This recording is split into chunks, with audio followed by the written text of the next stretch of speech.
Salve a Igreja de Cristo com a paz do Senhor Jesus, amém? Amém. Glória a Deus. Bom estar na presença do Senhor, bom estar na casa do Senhor, bom estar aqui adorando ao nosso Deus, a quem é digno de toda honra, de toda glória, de todo louvor, de toda adoração e de toda exaltação. Amém?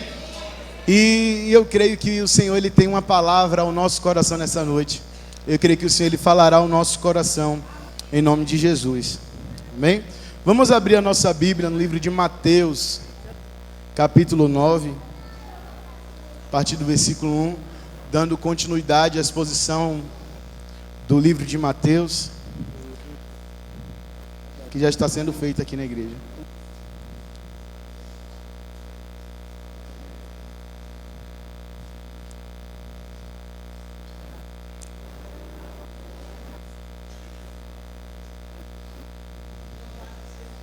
Mateus 9. Amém? Vamos fazer leitura em nome de Jesus. Entrando Jesus num barco, atravessou o mar e foi para a sua cidade. Alguns homens trouxeram-lhe um paralítico, deitado em sua maca. Vendo a fé que eles tinham, Jesus disse ao paralítico: tenha bom ânimo, filho, os seus pecados estão perdoados. Diante disso, alguns mestres da lei disseram a si mesmo: este homem está blasfemando. Conhecendo Jesus seus pensamentos, disse-lhe: por que vocês pensam maldosamente em seu coração? Que é mais fácil dizer: os seus pecados estão perdoados, ou levante-se e ande? Mas, para que vocês saibam que o Filho do Homem tem na terra autoridade para perdoar pecados, disse ao paralítico: levanta-se, pegue a sua maca e vá para a sua casa. Ele se levantou e foi. Vendo isso, a multidão ficou cheia de temor e glorificou a Deus, que dera tal autoridade aos homens. Saindo, Jesus viu um homem chamado Mateus sentado na coletoria e disse-lhe: siga-me. Mateus levantou-se e o seguiu. Estando Jesus em casa, foram comer com ele e seus discípulos muitos publicanos e pecadores. Vendo isso, os fariseus perguntaram aos discípulos dele: por que o mestre de vocês come com publicano e pecadores? Ouvindo isso, Jesus disse: não são os que têm saúde que precisam de médico, mas sim os doentes. Vão aprender o que significa isto: desejo misericórdia, não sacrifícios, pois eu não vim chamar justos, mas pecadores. Senhor Deus e Pai, eis aqui a Tua palavra, Senhor. Ó Deus amado, nós cremos que a Tua palavra é a Tua revelação para o homem. Ó Deus, e confiamos nela, Deus, como nossa única regra de fé e prática. E nós te pedimos, Senhor, que o Senhor fale conosco, Pai, nessa noite, porque queremos, meu Pai, ouvir a Tua voz, meu amado. Ó Deus, que o Teu Espírito Santo, Ele fale aos nossos corações, por meio da Sua poderosa palavra, em nome de Jesus, amém, e graças a Deus. Então, o texto de Mateus que nós lemos, no versículo 1 ao 2, está falando a história de um homem, o que ocorreu com um homem. Esse homem, ele era paralítico, e logo após que Jesus ele estava vindo, ele tinha entrado num barco, ele foi até a cidade de Cafarnaum, e aqui no texto que a gente leu, não está bem especificado como no livro de Marcos. No livro de Marcos 2, vai dizer que Jesus, ele estava dentro de uma casa, pregando o evangelho, e tinha muitas pessoas ouvindo, tinha muita gente que estava tomando toda aquela casa, encheu a casa de tal forma que as pessoas não conseguiam adentrar, ninguém poderia passar pela porta, ninguém poderia se apoiar pela janela se ali tivesse, porque estavam com muitas pessoas ouvindo as palavras do mestre. E quando isso estava acontecendo, vieram alguns homens, e 4 deles trouxeram um homem que era paralítico. E quando esses homens trouxeram esse homem que era paralítico, ao chegar na porta daquela casa onde Jesus estava pregando o evangelho, eles não conseguiram entrar, porque tinha muita gente, porque estava muito cheio. Mas aqueles amigos daquele homem que o levou, eles tiveram uma ideia. Eles viram que não poderiam entrar pela porta. Eles olharam para a casa, para o telhado. Eles tiveram a ideia de abrir um pedaço do telhado. Aleluia.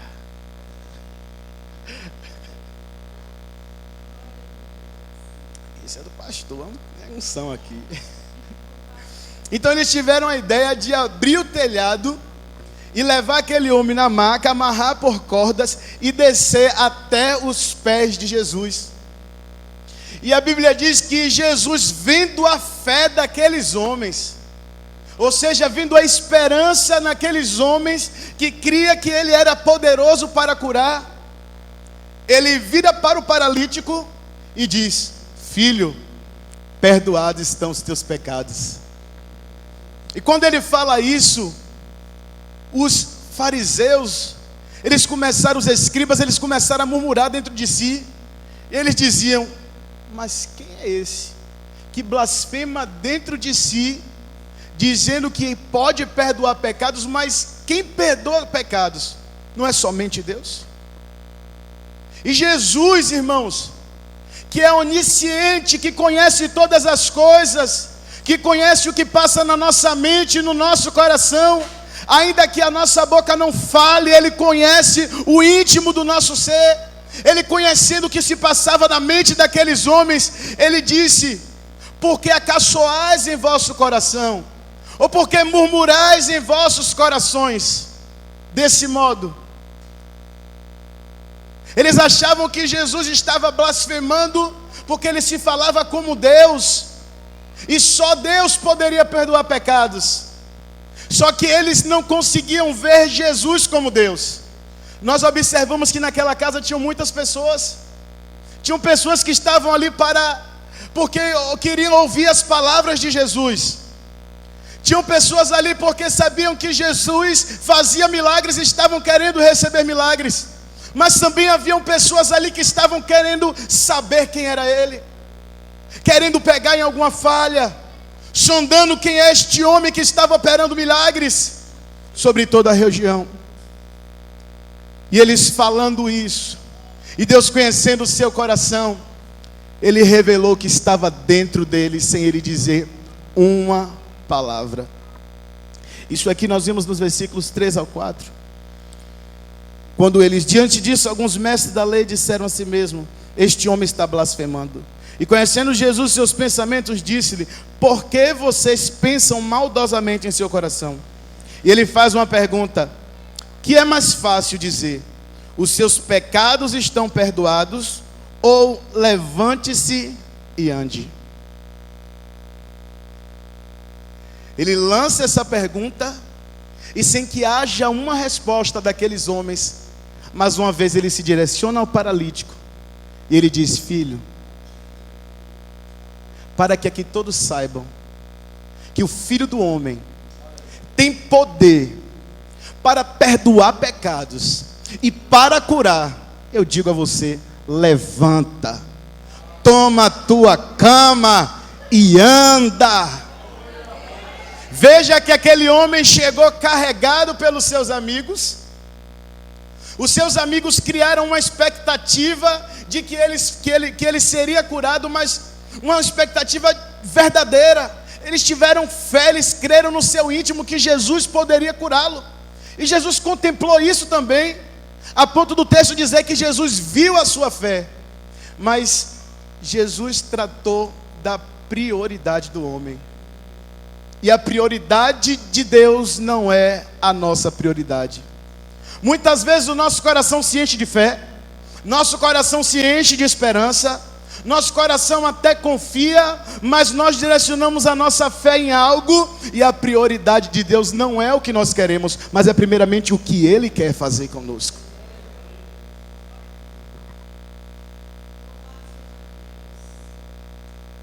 E quando as pessoas ouviram isso, que estavam ali, elas começaram a se maravilhar. Elas temiam, cresceu, gerou temor no coração delas, e elas glorificaram a Deus. Aquilo que o Senhor faz na nossa vida é com um propósito, é que o nome do Senhor seja glorificado, é que o nome do Senhor seja adorado, é que nós venhamos crer naquele que nos chamou. Glória a Jesus. E quando, após Jesus ter feito isso, ele sai e ele vai à beira-mar. Ele saindo à beira-mar, ele encontra um homem aqui no texto chamado Mateus. No livro de Marcos, capítulo 2, no livro de Lucas 5, vai fazer referência a esse mesmo Mateus, mas chamando de Levi. Eram os dois nomes que eram referenciados à mesma pessoa, Mateus e Levi, que era filho de Alfeu.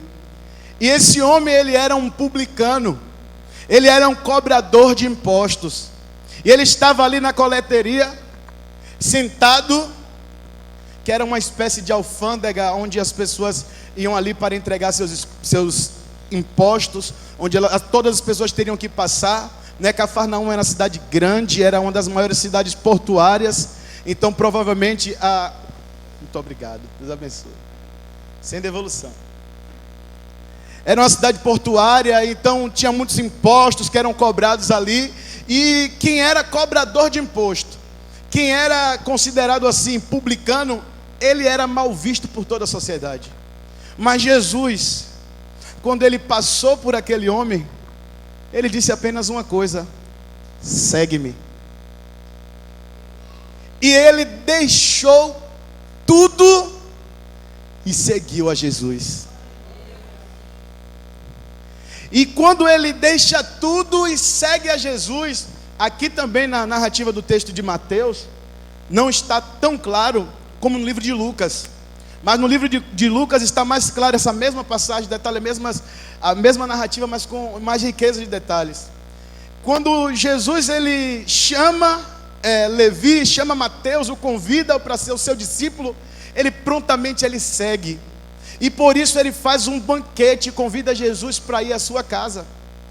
E quando Jesus está na casa de Levi, na casa de Mateus, ele se ajunta ali com publicanos, com outros cobradores de impostos e com outros pecadores. E ele senta à mesa e ele come juntamente com aquele povo. E aquele banquete ele se estendia e Jesus dialogava com aquele povo, ele estava reunido com aquele povo. Mas aquelas mesmas pessoas que estavam na casa, aquelas mesmas pessoas que seguiram Jesus, porque as pessoas seguiam Jesus por onde ele passava, as pessoas contemplaram Jesus perdoando os pecados daquele homem, curando aquele paralítico, acompanharam Jesus sair daquela casa, andar à beira-mar, encontrar Levi, chamar Levi, e pelo poder do Espírito, Levi se levantar e seguir a Jesus. Eles também observaram que Jesus foi convidado para um banquete na casa de Levi, e eles também foram para a casa de Levi, e eles estavam observando tudo. E os fariseus ali dentro da casa de Levi, eles começaram a achar tudo aquilo estranho. Como é que este homem está comendo pecadores? E eles já não ficaram tão seguros como da outra vez. Na casa do paralítico eles seguraram. Eles só pensaram, mas na casa de Levi, para eles já foi um cúmulo. Eles, não é possível. Chamou os discípulos de Jesus e falou: o mestre de vocês se assenta e come com publicanos e pecadores. Eles reprovaram totalmente a atitude de Jesus. Eles reprovaram totalmente aquela atitude de Jesus entrar na casa de um pecador, de assentar-se com os pecadores, de comer com os pecadores e ainda de chamar um pecador daquela laia, desculpa o termo, para ser discípulo seu. Aleluia, glória a Jesus. E Jesus, ouvindo aquilo, Jesus ouviu que eles perguntou isso aos discípulos. Ele se direciona àqueles homens e diz: olha, os sãos não precisam de médicos, mas sim os doentes. Vocês precisam entender: o que é misericórdia quero e não sacrifícios. Ele fazia menção a uma palavra do profeta Oséias, que está em Oséias 6,6. Quando ele disse isso, aí Jesus chamou a atenção desse texto que eles conheciam, porque os escribas, os doutores da lei, os fariseus, eles entendiam muito bem da lei. Eles eram bastante instruídos, eles conheciam todas as histórias de Israel, conhecia tudo. E ele faz menção desse texto porque eles não entendiam o que era a misericórdia de Deus. Eles achavam que a sua vida sacrificial, os seus sacrifícios, ou então seguir retamente as leis sanitárias, a lei mosaica, os 10 mandamentos e tudo, era que eles seriam justificados. Eles achavam que seguindo tudo ali, à risca, e mesmo assim de uma forma errada, porque ninguém conseguia seguir. Eles se consideravam bons, eles se consideravam justos, a ponto do apóstolo Paulo, no livro de Romanos 10, versículo 1 a 3, ele fala: o meu desejo e a minha oração pelos gentios é que eles sejam salvos. Mas eu até conheço, eu vejo o zelo que eles têm, eu vejo o cuidado que eles têm, mas por causa da sua ignorância, mas por causa que eles não conseguem entender verdadeiramente, por causa da falta de entendimento, eles não conseguem se submeter à justiça de Deus e criam para si padrões de justiças próprios, que são falíveis, falidos desde a sua instituição. Eles não conseguiam entender o que era a misericórdia de Deus. E Jesus estava mostrando para eles. Ele disse: olha, eu não vim chamar os justos, mas os pecadores. Em Lucas e em Marcos ainda acrescenta: ao arrependimento. Com esse texto aqui que nós lemos, parece que são duas narrativas bem distantes. Jesus está na casa de uma pessoa e está em uma casa pregando o evangelho, e trazem um paralítico. Jesus perdoa seu pecado e depois cura esse homem, e depois se direciona até um publicano e chama esse publicano para ser discípulo. Esse publicano, ele faz um banquete na sua casa, e quem eram os convidados? Pecadores e outros publicanos. E Jesus senta com eles, come com eles, e diz que veio chamar eles para o arrependimento, e diz que veio chamar eles para serem curados. E o que é que nós vemos nesse texto? Nós vemos qual é o propósito de Deus na vida do homem. Alguns não conseguem compreender, não conseguem entender, e acham que o problema da humanidade está porque está faltando isso. Começa a tratar de algumas coisas, porque tem muitas pessoas que são dessa forma, são pessoas que são desse jeito. Começa a colocar o problema da humanidade em coisas, em situações. Mas o problema da humanidade não é porque a humanidade está doente fisicamente. O maior problema da humanidade não é porque alguns estão vivendo uma vida dissoluta. Somente eu estou falando da parte superficial. O problema da humanidade não é uma morte física. O problema da humanidade se chama pecado. O maior problema, a pior catástrofe na terra foi quando o pecado entrou na vida do homem. Eu costumo dizer isso quando estou evangelizando. Eu chamo as pessoas para entender que a pior tragédia na terra não foram as torres gêmeas que caíram com aquele grande atentado, não foi a Boate Kiss que morreram mais de 242 jovens, não foi o Holocausto onde morreram milhares, não foi outras tragédias que morreram muitas pessoas, mas a pior tragédia na humanidade, a pior tragédia na terra aconteceu lá no jardim, quando Adão desobedeceu a ordem de Deus e pecou contra Deus. Porque a palavra de Deus diz que o salário do pecado é a morte. Todas essas tragédias, todas as dores, é fruto do pecado. Eu quero fazer uma ressalva, porque quinta-feira foi pregado aqui que algumas dores que vivenciamos, algumas diversidades que passamos, não é vontade do diabo, não é por causa do pecado, é para que a glória de Deus se manifeste na nossa vida. Mas nesse contexto que eu estou falando aqui, de tragédia da humanidade, de destruição, de guerras, tudo isso veio por causa do pecado. O pecado, ele é tão sério, o pecado é tão destrutivo, que ele mata, o salário é a morte, e todos somos pecadores. E se todos nós somos pecadores, nós merecemos a morte. Mas esse Jesus, que queria ensinar para aqueles homens o que era misericórdia quero e não sacrifício, ele fez o maior sacrifício de misericórdia por nossas vidas. E aqui nesse texto nós vemos isso. Quando o homem vem enfermo até ele, é trazido enfermo até ele, a primeira coisa que ele faz não é curar a sua carne, não é curar a sua perna, nem a sua coluna, porque ele era paralítico. A primeira coisa que ele fez foi perdoar os seus pecados.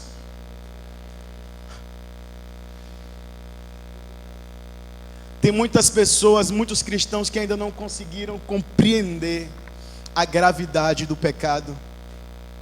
Alguns até brincam com o pecado, brincam com a vida de pecado porque não acham que é tão assim, ou porque faz uma comparação. Existem pessoas ainda piores do que eu, não é por isso que Deus vai me condenar.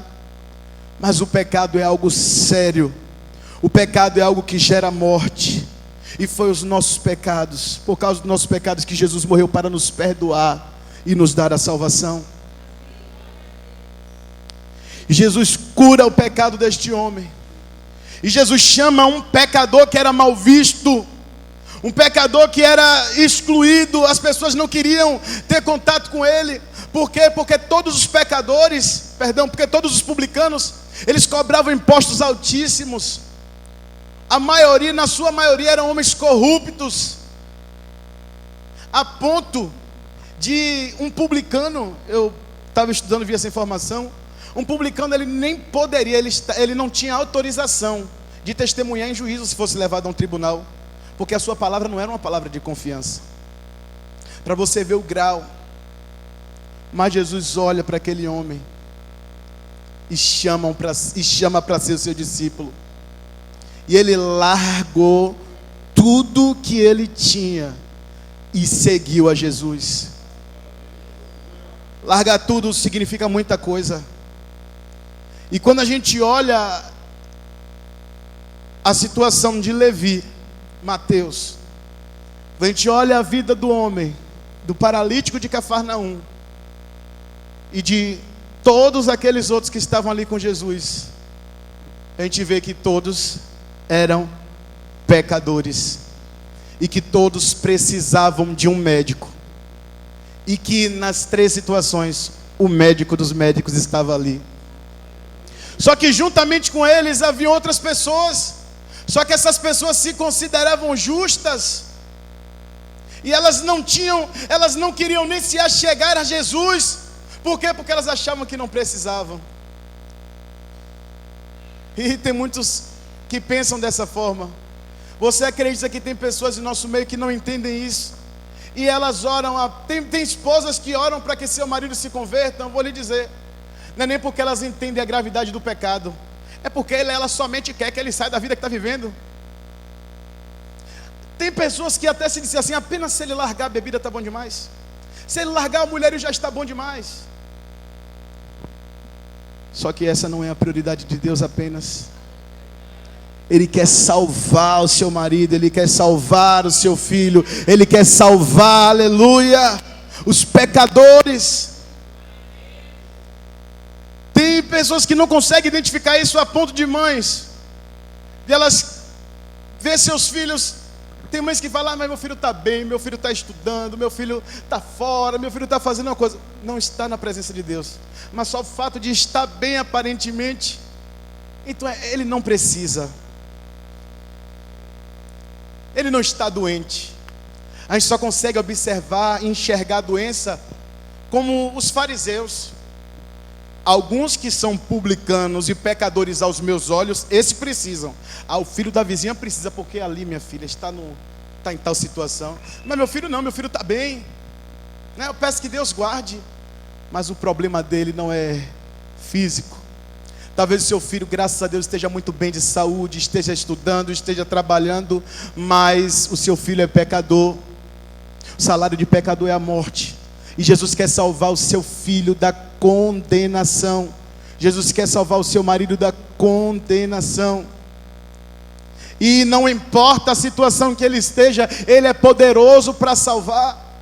Não importa a coletaria que ele se encontre, Ele é poderoso para chamar. Jesus falou apenas uma palavra para Levi, para Mateus. Ele disse apenas: segue-me.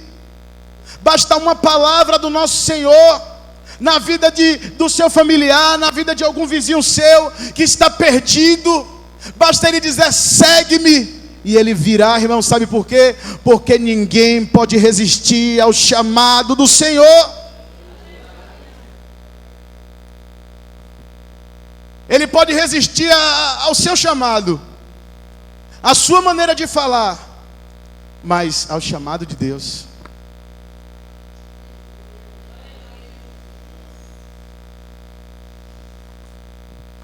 Eu creio muito na doutrina da graça irresistível. E quem Deus chama, meu irmão, não resiste à voz dele. Porque o chamado de Deus, ele não se consiste em um chamado estratégico, nem um chamado, nem isca.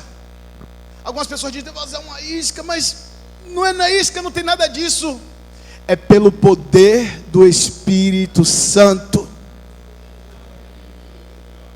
Você pode estar olhando hoje alguém da sua família, na coleteria que ele se encontra, na vida que ele se encontra, e você pode pensar: mas essa vida que ele vive é lucrativa para ele. A vida que ele vive é uma vida que é aparentemente boa. Quando estava meditando essa palavra, eu trouxe mais fé ao meu coração. Que às vezes quando a gente olha para os homens, a gente acaba o coração querendo ficar mais incrédulo, endurecido. E eu convivo num meio onde tem muitas pessoas que são muito ricas, que são abastadas de dinheiro, que a gente não vê nem a dimensão, que a gente não sabe a dimensão dessas pessoas, de quanto se tem. E a gente olha com um olhar natural, e se a gente olhar pela carne, a gente vai dizer: o que é que falta a essa pessoa? Como é que essa pessoa vai querer vir a Jesus? Sabe por quê? Porque a gente não conseguiu identificar qual é o problema dela. Enquanto a gente acha que o problema é para aqueles excluídos da sociedade, é para os pecadores, é para quem está na prostituição, é para quem está nas drogas, é para aquele que é miserável, é para aquele que está em uma vida do tráfico, nas drogas. A gente acha que só esses que a gente tem uma palavra para dar. Por quê? Porque a gente quer pregar um evangelho baseado em coisas, mas não, a salvação é para os pecadores, e rico, pobre, negro, branco, índio, europeu, brasileiro, quem for, todos sem distinção precisam de um Salvador. Se nós não entendermos a dimensão do pecado, a gente vai olhar para pessoas do nosso convívio e vai dizer assim: mas essa pessoa é uma pessoa tão boa, essa é uma pessoa tão tranquila, essa pessoa já tem tudo.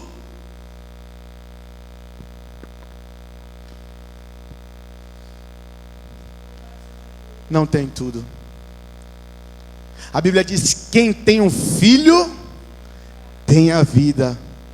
Mas quem não tem o filho, não tem a vida, não tem nada. As pessoas, elas podem adquirir bens. Você está aqui, talvez você foi convidado por alguém, está aqui nessa noite. Talvez você até veio: eu até vou a convite da minha esposa, eu até vou a convite de meu vizinho, de meu amigo, mas eu sou uma pessoa que eu não quero mal de ninguém. Eu sou uma pessoa que eu sou boa. Eu sou uma pessoa que eu vivo minha vida tranquilo, tomo minha cervejinha, faço a minha coisinha, mas não mexo com ninguém. Tá bom, isso é muito bom para você viver bem aqui na terra. Só que quando acabar os seus dias na terra, você prestará conta de toda a sua vida ao Criador. E somente viver bem aqui não te justificará diante de Deus.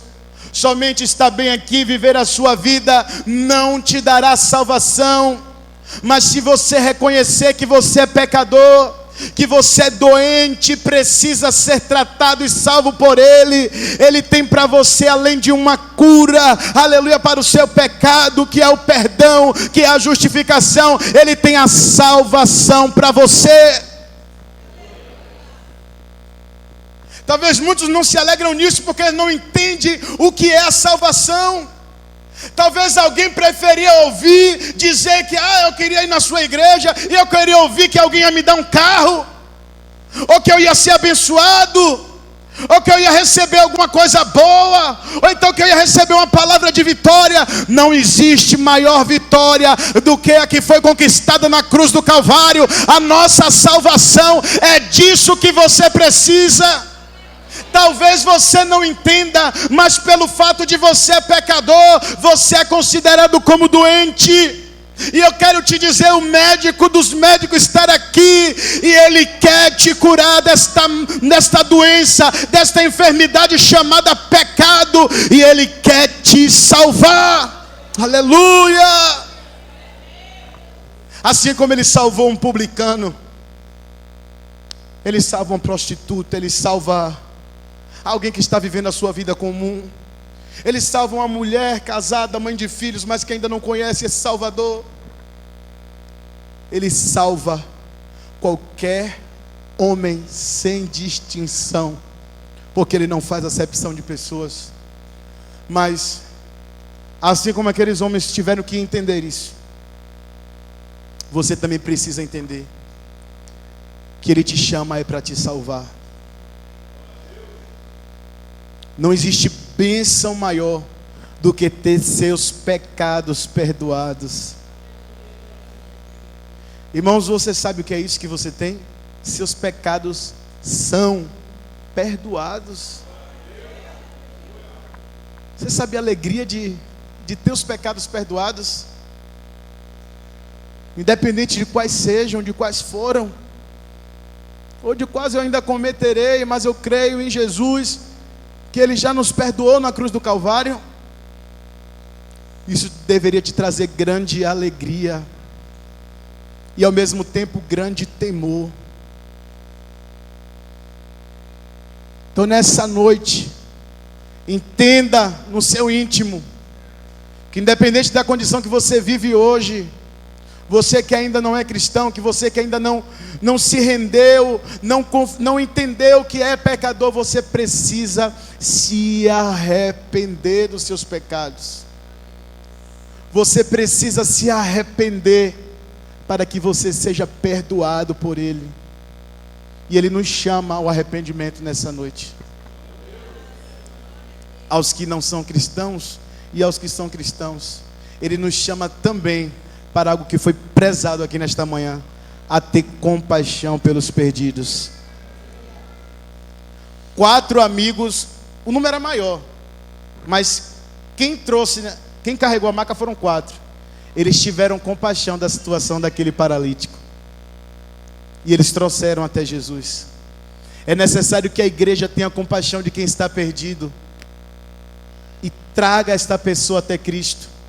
Não é você que vai dizer: eu vou te levar para Deus fazer isso, porque quem decide o que vai fazer é Deus.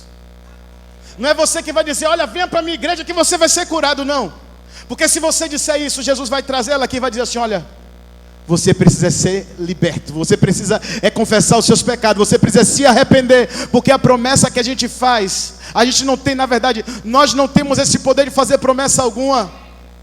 A promessa que temos e a que passamos é a vida eterna.